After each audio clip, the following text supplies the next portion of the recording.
Sarah Chen stood at her office window, watching the morning sun rise over New Geneva.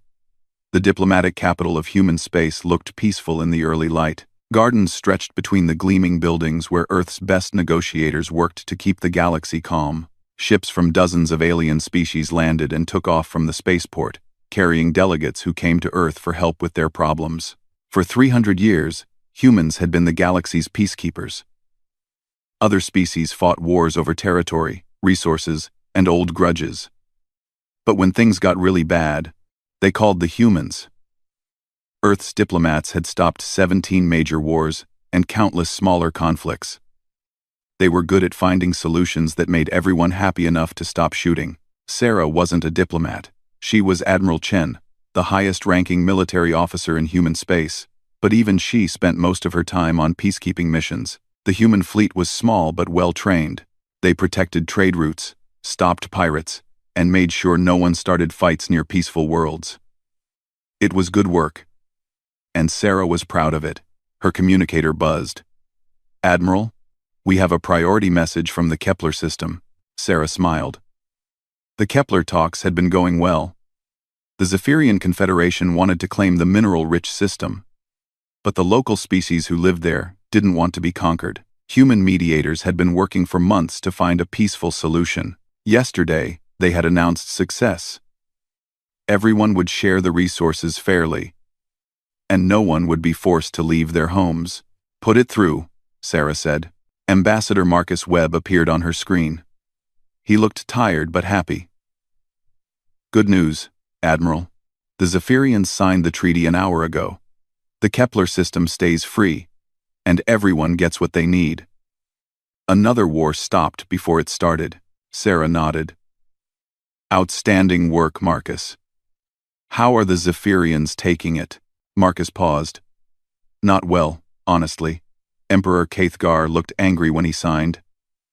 He kept talking about human interference in Zephyrian affairs. But what's done is done. The treaty has full galactic backing.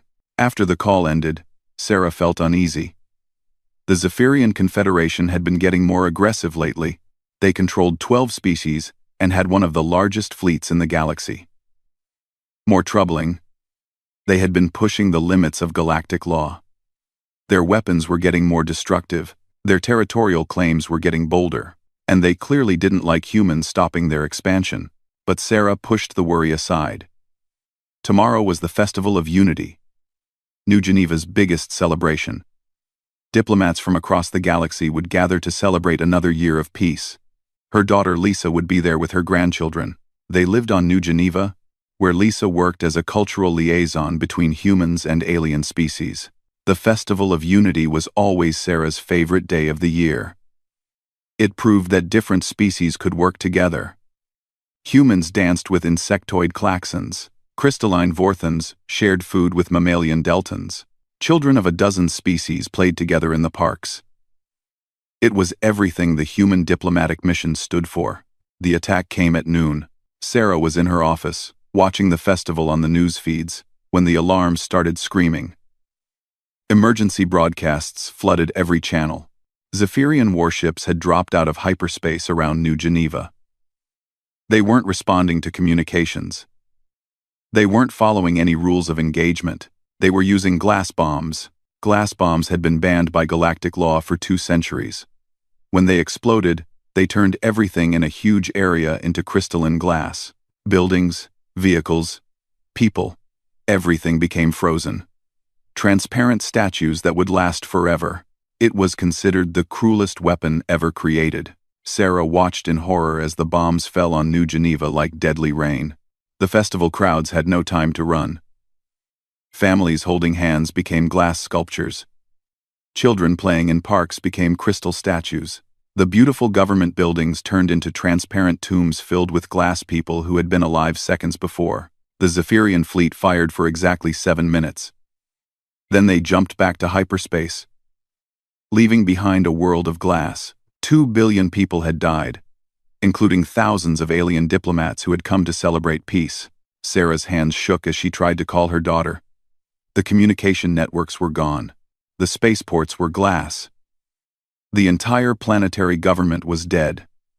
Everything she cared about on New Geneva had been turned into a crystal graveyard. Emergency reports came in from across human space. The attack had been perfectly timed. Every major human diplomat was on New Geneva for the festival.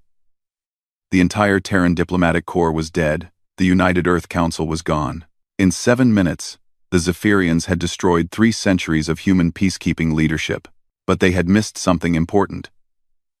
They had killed the peacekeepers, but they had left the military alive. Sarah stood in the command center, watching the reports come in.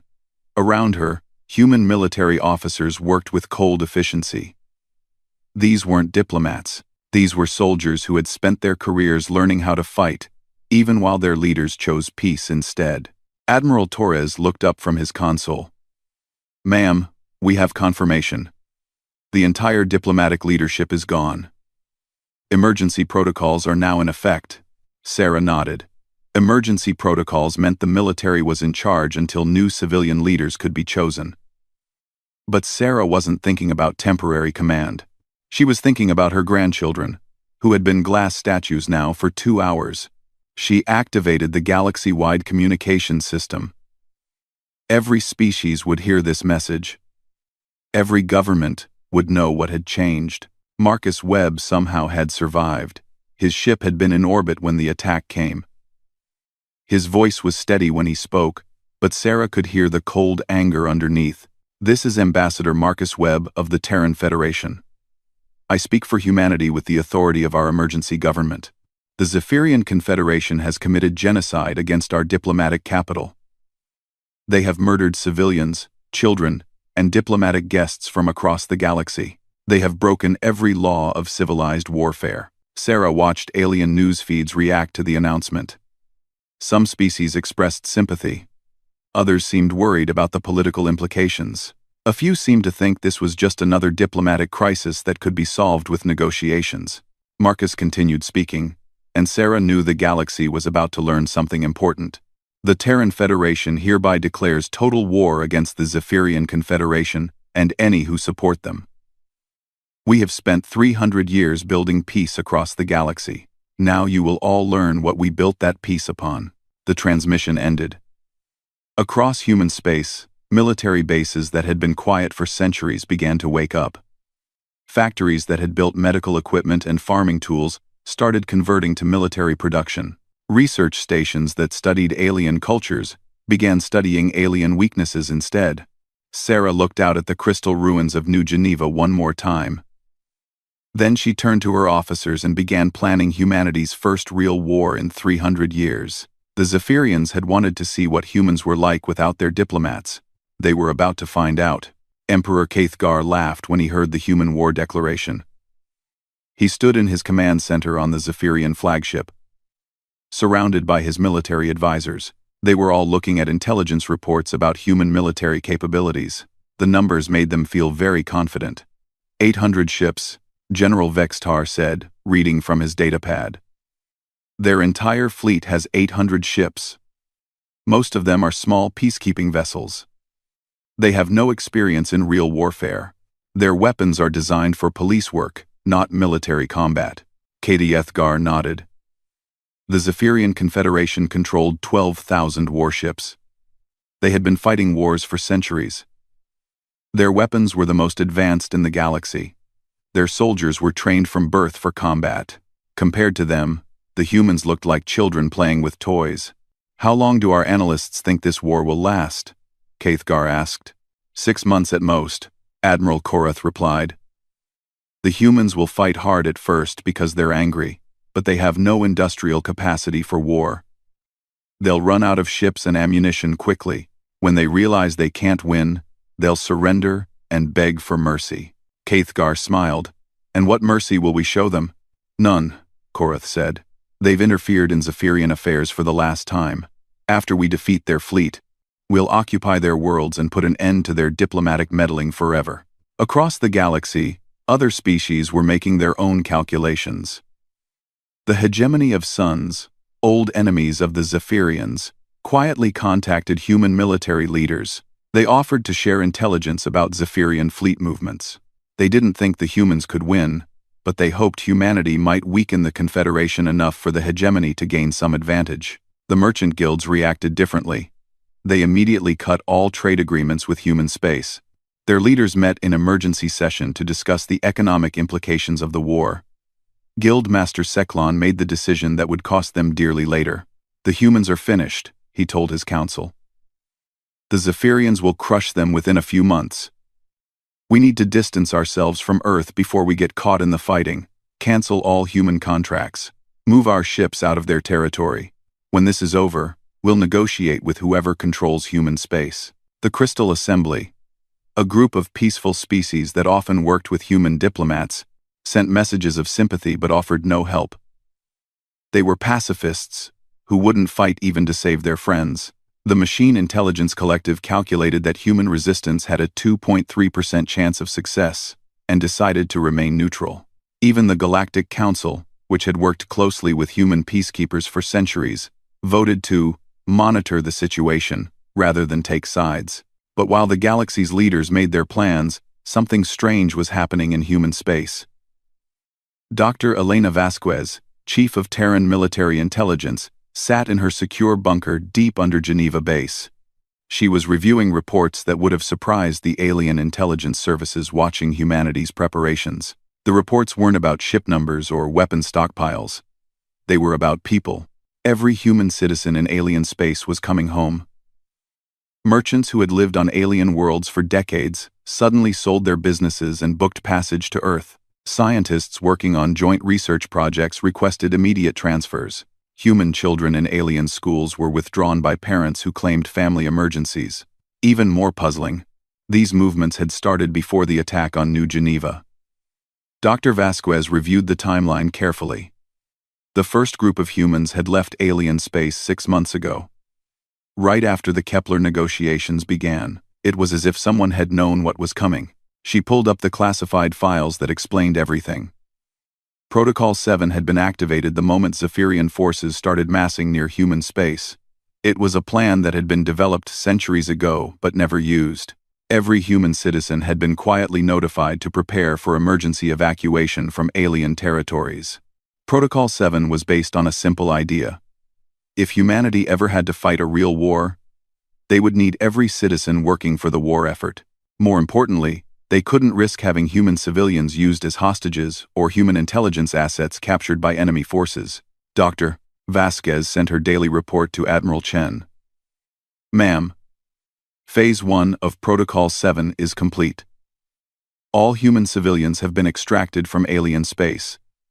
Industrial conversion is proceeding on schedule. The Zephyrians estimate our fleet at 800 ships because that's all they've seen. They don't know about the shipyards."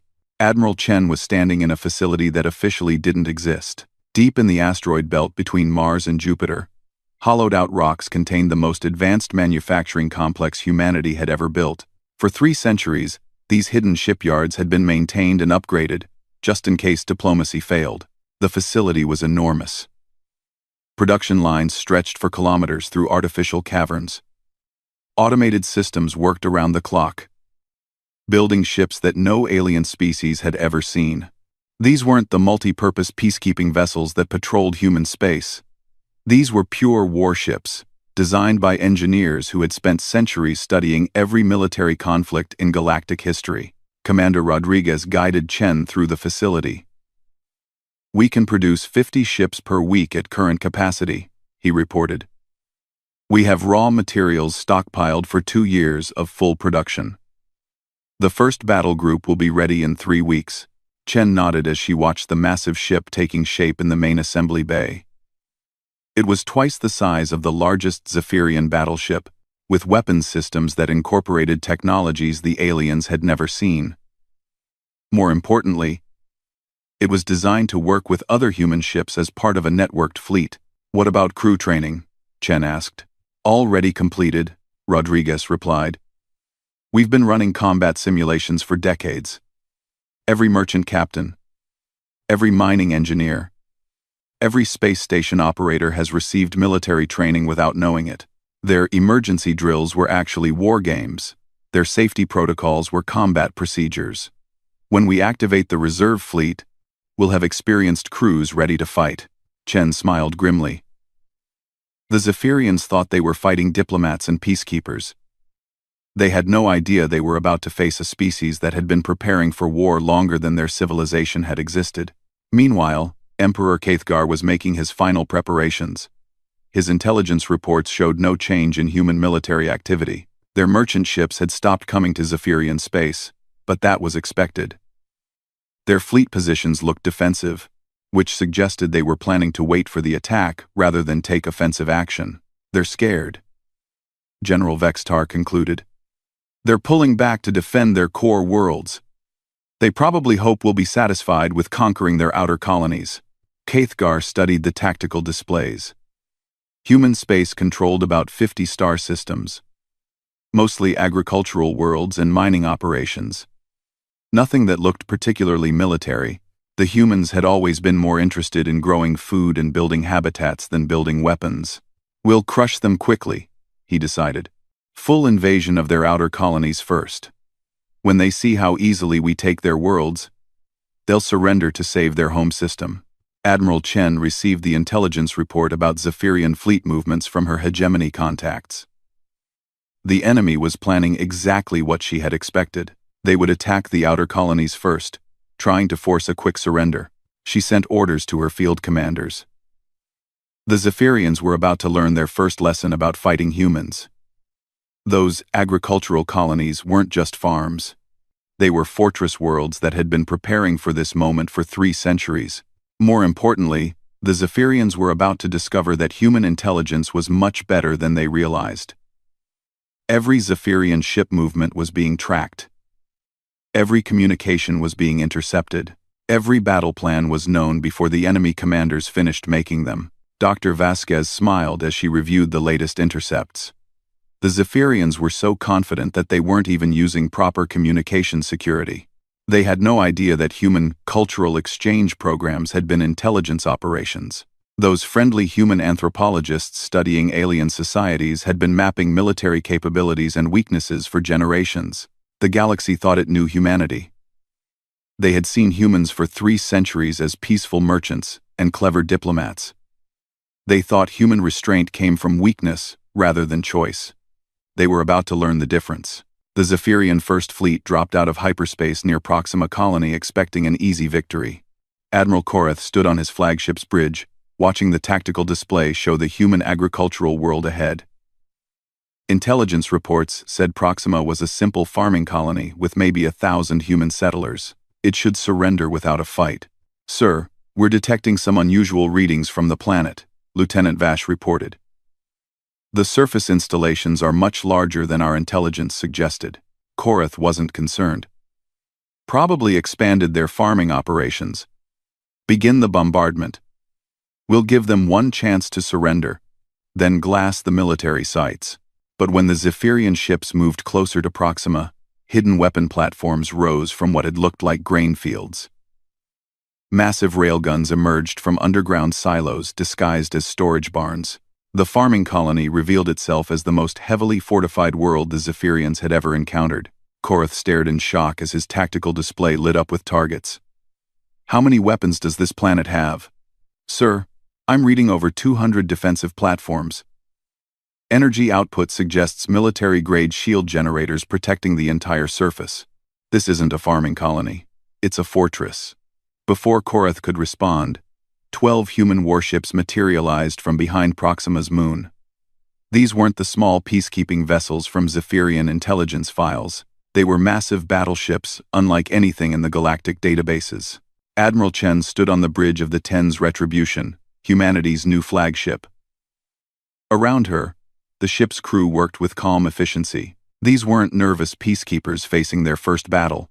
They were professional soldiers who had been training for this moment their entire lives.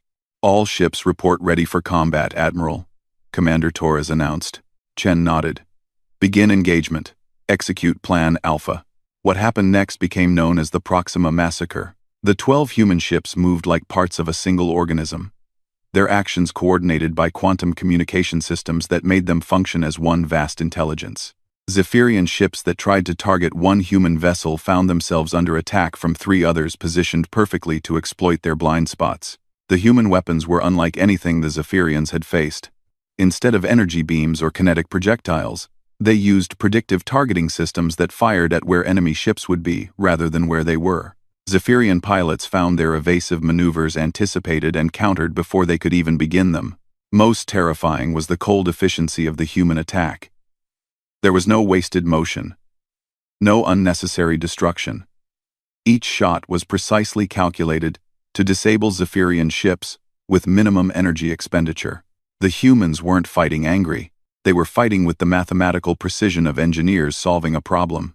Commander Kashvol, captain of the Zephyrian destroyer Bloodclaw, watched in horror as his fleet died around him. "They're not fighting like any species I've seen before," he reported to Admiral Koreth. "They're predicting our movements. It's like they know what we're going to do before we do it." In exactly 4 minutes and 37 seconds, 59 Zephyrian ships were floating dead in space. The 12th human warship hadn't even fired its weapons. Admiral Koreth found himself alone on his bridge, his crew dead from the kinetic shockwave that had crippled his ship's life support. His communications array was damaged, but he could still receive transmissions. A human voice came through the static, speaking with polite formality. "Attention surviving Zephyrian personnel. This is Admiral Chen of the Terran Federation Navy. You have attacked our civilian population in violation of galactic law. Your fleet is destroyed. Surrender immediately, and you will be treated according to the conventions of war." Koreth's ship was dying around him, but he managed to activate his emergency beacon before the power failed completely. His final transmission reached Emperor Cathgar 3 hours later. Cathgar stood in his war room, staring at the holographic display that showed the complete destruction of his first fleet. Around him, his military advisors were very quiet. The comfortable assumptions they had made about human military capability were crumbling. 12 ships, General Vextar said quietly. 12 human ships destroyed 60 of our best warships in 4 minutes. How is that possible? Cathgar was wondering the same thing. His intelligence services had completely failed to understand what they were fighting. These weren't the peaceful merchants and diplomats the galaxy knew. These were warriors who had been hiding their capabilities for centuries. "Get me a direct link to our intelligence department," Cathgar ordered. "I want to know everything about human military technology. I want to know where these ships came from. And I want to know why our analysts didn't see this coming." Intelligence Chief Sekmoran appeared on the communication screen, looking nervous. "Sir, we're reviewing all our data on human capabilities. The ships they used at Proxima don't match anything in our databases. The technology appears to be completely new." "Impossible," Cathgar said. "You don't develop advanced warship designs overnight.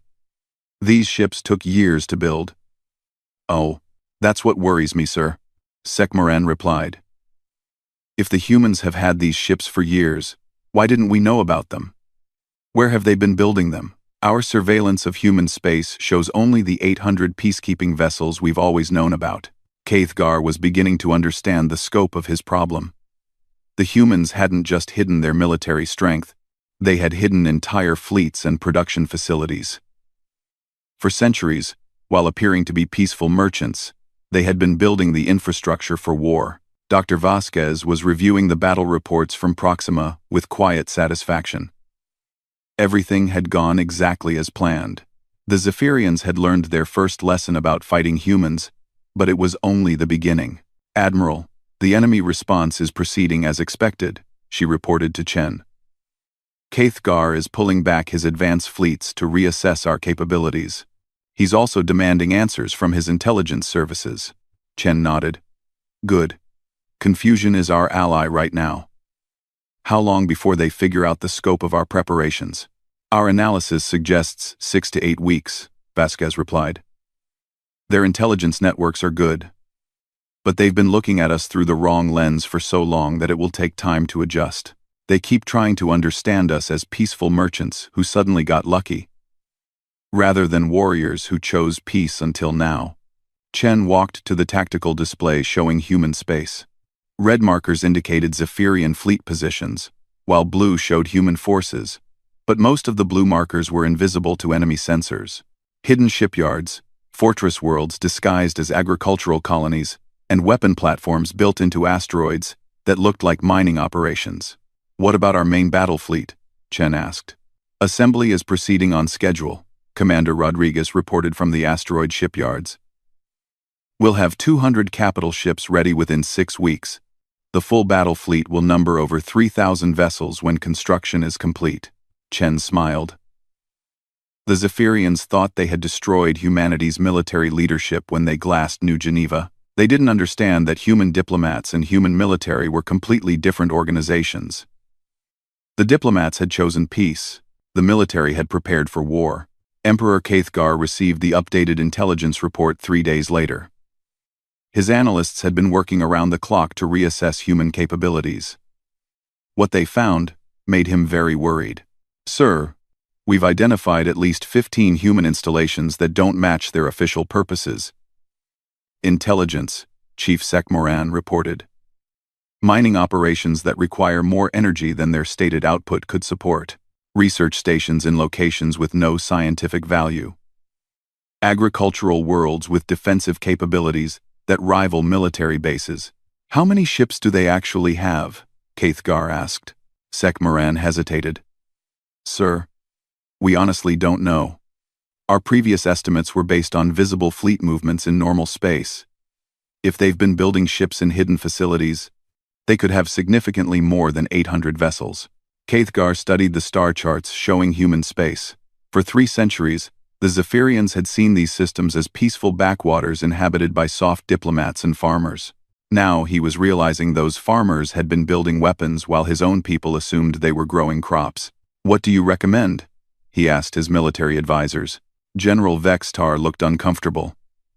"Sir, I suggest we reassess our strategy. The humans are clearly more capable than we anticipated. Perhaps we should consider a negotiated settlement." Caithgar's anger flared. "Absolutely not. We committed to this war when we destroyed their diplomatic capital. There can be no negotiation with the humans now. If they want to fight, we'll show them what real military power looks like." But privately, Caithgar was beginning to worry. The humans had surprised him once. He couldn't afford to let them do it again. He needed to know what he was really fighting before he committed his main fleet to battle. What he didn't know was that Admiral Chen was counting on exactly that hesitation. Every day the Zephyrians spent trying to understand human capabilities was another day for the human war machine to reach full production. And once humanity's true fleet was ready, the war would be over very quickly indeed. 6 months after the war began, Admiral Chen stood on the command deck of her flagship, watching the final approach to Zephyr Prime. The enemy homeworld hung before them like a blue-green jewel, protected by the largest defensive fleet in galactic history. 3,000 Zephyrian warships surrounded their capital, ready for the final battle. Chen wasn't planning to give them one. "Dr. Vasquez, initiate the Zephyr Prime protocol," she ordered. Dr. Elena Vasquez nodded from her position at the cyber warfare station. For months, human intelligence teams had been infiltrating Zephyrian computer networks. What the aliens thought was their greatest strength, their completely automated planetary infrastructure, was about to become their greatest weakness. "Beginning systematic infiltration," Vasquez announced. "All teams are in position." On Zephyr Prime, Emperor Caithgar was preparing for humanity's final assault. He had learned to respect human military capability over the past months. The humans had systematically destroyed every Zephyrian outpost, conquered every allied world, and defeated every fleet sent against them. But this was different. This was the Zephyrian homeworld, defended by their entire remaining navy. "Let them come," he told his advisors. "We have 3,000 ships here. Even if the humans have been hiding their true fleet size, they can't match that kind of firepower." General Vextar was less confident. "Sir, every engagement has shown that human ships are superior to ours in individual combat. Their coordination and tactics are beyond anything we've encountered. Perhaps we should consider evacuation options." Caithgar's anger flared.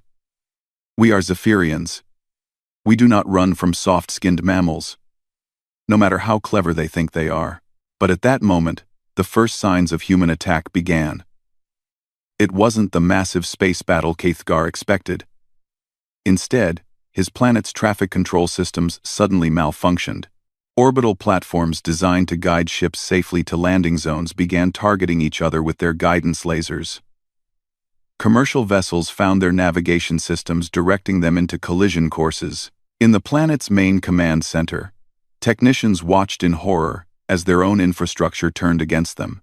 The orbital defense platforms, controlled by automated systems that had worked perfectly for centuries, began firing on Zephyrian ships instead of protecting them. "Sir, we're losing control of our own systems," the chief technician reported to Kaithgar. "Something is rewriting our command codes faster than we can restore them." Dr. Vasquez smiled as her teams executed humanity's most sophisticated warfare technique. For 300 years, humans had been the galaxy's technology experts, helping alien species maintain and upgrade their computer systems. What none of them realized was that human engineers had been installing backdoors in every system they touched. "Weather control satellites are now under our command," one of her technicians reported, initiating severe storm protocols over all Zephyrian military bases. On the planet's surface, massive storms began forming over every airfield and army base. Hurricane-force winds grounded the Zephyrian Air Force. Hail destroyed ground vehicles. Lightning strikes disabled communication towers. The planet's own weather control system was being used as a weapon against its creators. But the psychological warfare was even more devastating. Every communication channel on Zephyr Prime suddenly began broadcasting the same message. Images of the crystal ruins of New Geneva filled every screen, the glassed remains of children's playgrounds, the transparent statues of families who had died holding hands during the Festival of Unity. Ambassador Marcus Webb's voice accompanied the images, speaking with calm formality. "This is what you chose, instead of peace. These were our children, our diplomats, our friends from across the galaxy. They died because you decided that conquest was more important than negotiation." The broadcast continued for hours, showing every detail of the New Geneva massacre. Zephyrian civilians saw the alien diplomats who had died alongside human families. They saw the memorial gardens where peace treaties had been signed, now turned to crystal graveyards. They heard the voices of survivors, describing the moment their world became glass. Most disturbing was the final message: "This is what we choose instead of war." The broadcast showed human rescue workers pulling alien survivors from the ruins, human medical teams treating injured Zephyrian prisoners with the same care they gave their own wounded, human engineers rebuilding worlds that Zephyrian forces had damaged during their retreat. Emperor Kaithgar watched the broadcasts from his palace, realizing that the humans were fighting a different kind of war. They weren't just trying to defeat Zephyrian military forces. They were destroying Zephyrian society's willingness to fight. "Sir, we're receiving surrender requests from 17 colony worlds," General Vextar reported. "Our own people are giving up without being attacked." Kaithgar couldn't understand it. "Why are they surrendering? The humans haven't even reached those systems yet." "Sir, the humans are offering very generous terms. Full protection under galactic law. No occupation forces. No punishment for civilian populations. They're only demanding the surrender of military forces and war criminals." As the days passed, more Zephyrian worlds surrendered to human forces that hadn't even arrived yet. The psychological campaign was working better than any military assault. Zephyrian civilians were learning that humans fought with the same precision they brought to diplomacy, targeting only what needed to be destroyed while protecting everything else. The merchant guilds, watching their trade networks collapse as system after system chose human protection over Zephyrian rule, sent desperate envoys to Admiral Chen. Guild Master Seklan appeared on her communication screen, looking defeated. "Admiral, we formally request mediation of this conflict. The guild networks will provide any assistance needed to restore peace." Chen's response became legendary across the galaxy. Her voice was polite but absolutely final. "For 300 years, we offered you our children as mediators and our worlds as neutral ground. You turned our gift into ash and glass. We will not be mediating this war. We will be ending it." The Galactic Council, which had remained neutral throughout the conflict, finally tried to intervene. Council Speaker Zornathan contacted both sides, offering to host peace negotiations. Chen's reply was equally cold. The Galactic Council had 3 centuries to prevent this war. When genocide was committed against our diplomatic capital, you chose to monitor the situation. There will be no negotiations until the Zephyrian Confederation surrenders unconditionally. Meanwhile, the siege of Zephyr Prime continued, without a single shot being fired. The planet's infrastructure was completely under human control. Food distribution networks delivered supplies only to civilian areas, cutting off military bases. Power grids shut down weapon manufacturing facilities while keeping hospitals and schools running. Transportation systems carried fleeing civilians to safety, while stranding military units without supplies. Emperor Kaithgar found himself trapped in his own palace, watching his empire collapse around him. His military couldn't function without computer systems. His fleets couldn't coordinate without communication networks. His people were abandoning him for an enemy that offered better protection than their own government. Sir Admiral Korath requests permission to negotiate local surrender terms for the remaining fleet, General Vextar reported. His ships are running out of supplies, and the crews are demanding to be allowed to evacuate their families. Kaithgar stared out his palace windows at the city below. Zephyrian civilians were holding peaceful demonstrations, demanding an end to the war. Human psychological warfare had convinced his own people that continuing to fight would only bring more destruction. The final blow came when Dr. Vasquez broadcast a message directly to every Zephyrian military unit. Attention Zephyrian Armed Forces. This is Dr. Elena Vasquez of Terran Military Intelligence. Your emperor led you into an illegal war based on false assumptions about human capabilities. Your continued resistance will only result in the deaths of your own people. We offer you the same choice we have offered everyone: surrender and live, or continue fighting for a leader who brought genocide to innocent civilians. One by one, Zephyrian military commanders began surrendering their forces. They had seen what human warfare looked like when it targeted military objectives. They had also seen what happened to worlds that continued resisting: systematic isolation, and the collapse of everything that made civilization possible. Emperor Kaithgar sat alone in his throne room, watching reports of his final fleet commanders giving up without a fight. In 1 year, the humans had destroyed an empire that had taken centuries to build. They had done it without destroying a single civilian population center, without committing a single war crime, and while offering protection to everyone who surrendered peacefully. It was the most efficient conquest in galactic history, carried out by a species that had preferred peace right up until the moment their enemies made peace impossible. Outside his palace, human ships finally appeared in Zephyr Prime's sky. They hung there like metal clouds, waiting for his decision. Kaithgar knew he had only one choice left. Emperor Kaithgar walked slowly to the communication console in his empty palace. His advisors had fled. His guards had surrendered. His empire was gone. Outside, human warships waited silently in the sky above Zephyr Prime, their weapons powered down but their message clear. The war was over. Kaithgar activated the emergency broadcast system one final time. His voice would reach every surviving Zephyrian in the galaxy, and every other species watching to see how this conflict would end. I am Emperor Kaithgar of the former Zephyrian Confederation. After 1 year of war against the Terran Federation, I formally surrender all Zephyrian military forces. I accept full responsibility for the attack on New Geneva and submit to human authority for judgment. The transmission ended. Across Zephyrian space, the last resistance units laid down their weapons. The galaxy's most militaristic empire had been defeated by a species they had dismissed as soft peacekeepers. Admiral Chen received the surrender aboard her flagship. Around her, the command staff worked quietly to begin the massive task of managing a defeated empire. But Chen wasn't thinking about administration. She was thinking about her grandchildren, who had died in the glass ruins of New Geneva. Admiral, Emperor Kaithgar is requesting terms, Commander Torres reported. Chen nodded. Standard occupation protocols. Military forces to be disarmed and interned. War criminals to be identified for trial. Civilian populations to be protected and provided humanitarian aid. Dr. Vasquez looked up from her station. Ma'am, What about the Emperor himself? Chen was quiet for a moment. He will face trial for genocide under galactic law, the same laws his forces violated when they glassed New Geneva.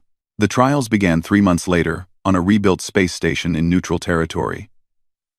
Human legal experts worked alongside judges from across the galaxy to ensure the proceedings followed every rule of galactic justice. It was important that the rest of the galaxy see this as justice, not revenge. Emperor Katefgar sat in the defendant's chair, listening to testimony about the New Geneva massacre. Survivors described watching their families turn to glass. Alien diplomats who had escaped the attack talked about the children they had seen die during what should have been a celebration of peace. The evidence was overwhelming. Katefgar had personally authorized the use of glass bombs against civilian targets. He had planned the attack to maximize casualties among diplomatic personnel. He had intentionally targeted the Festival of Unity to send a message about the price of opposing Zephyrian expansion. When the judges asked for his defense, Katefgar stood slowly. I have no defense. I believed humans were weak because they chose peace over conquest. I was wrong about their weakness. I was also wrong about their choice. The sentence was life imprisonment on Restoration Station. A reformed penal world where prisoners worked to rebuild what their actions had destroyed. Katefgar would spend his remaining years helping to construct monuments to peace and housing for war refugees. It was a human form of justice. Punishment that served a constructive purpose, but the real change in the galaxy went far beyond one war criminal's fate. Ambassador Marcus Webb, one of the few human diplomats to survive New Geneva, had been appointed Director of Galactic Relations. His first task was to establish the new diplomatic protocols that would prevent another catastrophe like the Zephyrian War. Webb stood before the reformed Galactic Council, addressing species that had learned to see humanity in a completely different way. The Terran Federation returns to its traditional role as mediators and peacekeepers, he announced. But the galaxy should understand that our preference for peace comes from strength, not weakness. Behind him, a holographic display showed the current human fleet. Over 4,000 warships, the most advanced military force in galactic history. Hidden shipyards capable of producing hundreds more vessels, defense networks that could protect any system in human space from invasion. This is what we choose instead of war, Webb continued. We prefer to build rather than destroy. We prefer to negotiate rather than conquer. But we are very good at war when peaceful solutions become impossible. The new galactic order that emerged was subtly but fundamentally different from what had come before. Trade agreements now included clauses about peaceful dispute resolution. Military expansion required approval from human-monitored peacekeeping forces. Most importantly, any species that attacked civilian populations would face the full weight of human military power. The merchant guilds, having learned the cost of abandoning their human partners, begged to restore their trade relationships.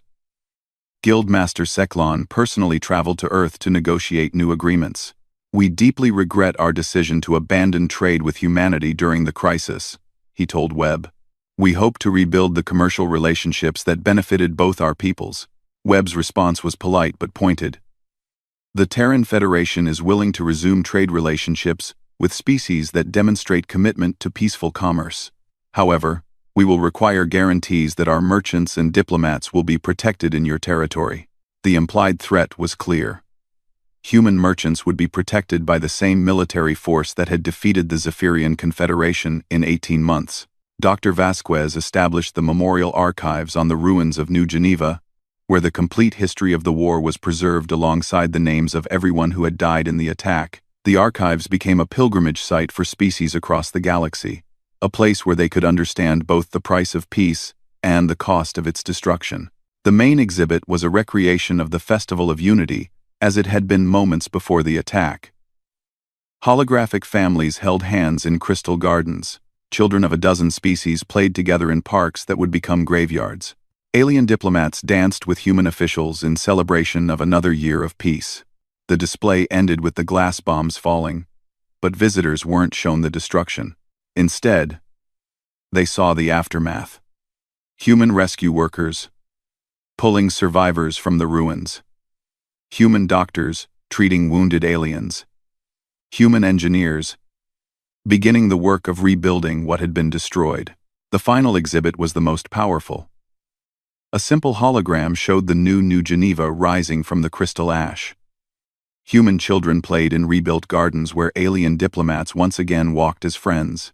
The memorial was beautiful, but it was also functional. A working city where the business of galactic peace continued. Below the hologram, an inscription appeared in every known language. They gave us peace. We chose war. They chose to build again. Choose wisely.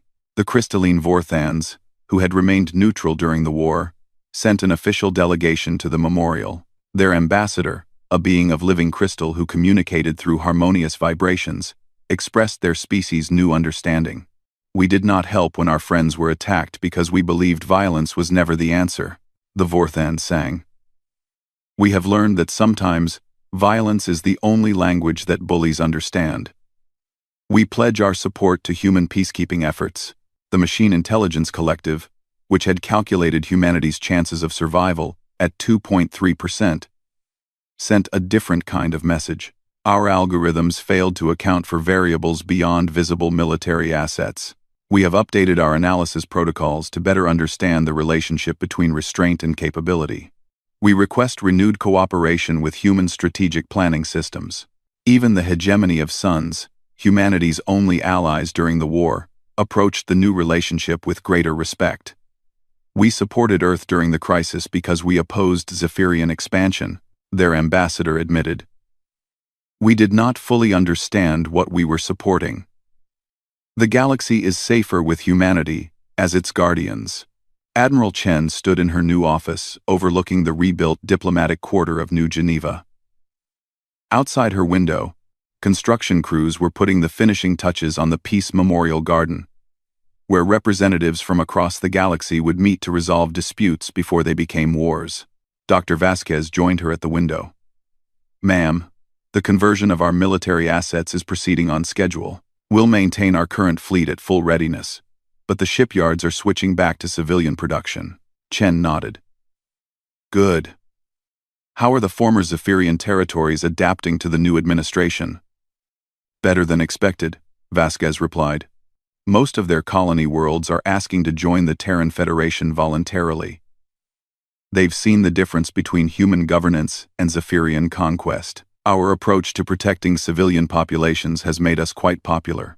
Chen smiled. The galaxy had learned its lesson, but so had humanity. They had discovered that their capacity for war was as great as their desire for peace. The knowledge was sobering but also empowering. They would never again be dismissed as weak because they chose negotiation over conquest. A soft chime indicated an incoming priority message. Ambassador Webb appeared on Chen's communication screen, speaking from the main council chambers. "Admiral, we have a situation developing in the Outer Rim. Two species are disputing mineral rights on an asteroid field. Both sides are mobilizing fleets." Chen straightened. "Understood. How do you want to handle it?" Webb smiled. "The old way. With one important difference. I'm requesting a human peacekeeping fleet to escort our negotiation team, just to make sure everyone remembers the importance of diplomatic solutions." Chen nodded. "I'll have Admiral Torres deploy the third fleet. They'll arrive ahead of your diplomatic mission." As Webb's image faded, Chen looked out at the rebuilt city below. Human children played in gardens where alien visitors walked as friends. Diplomatic shuttles from dozens of species landed at the spaceport. The Festival of Unity would be celebrated again next year, with better security but the same spirit of cooperation. The galaxy had peace again, built on the foundation of human strength. Every species now understood that humanity's preference for negotiation came not from weakness, but from wisdom. They were very good at war, which was exactly why they chose peace instead. And in the depths of space, hidden shipyards maintained humanity's military capabilities, ready to defend the peace they had rebuilt from the ashes of New Geneva. The galaxy had learned to choose wisely. If they ever forgot, humanity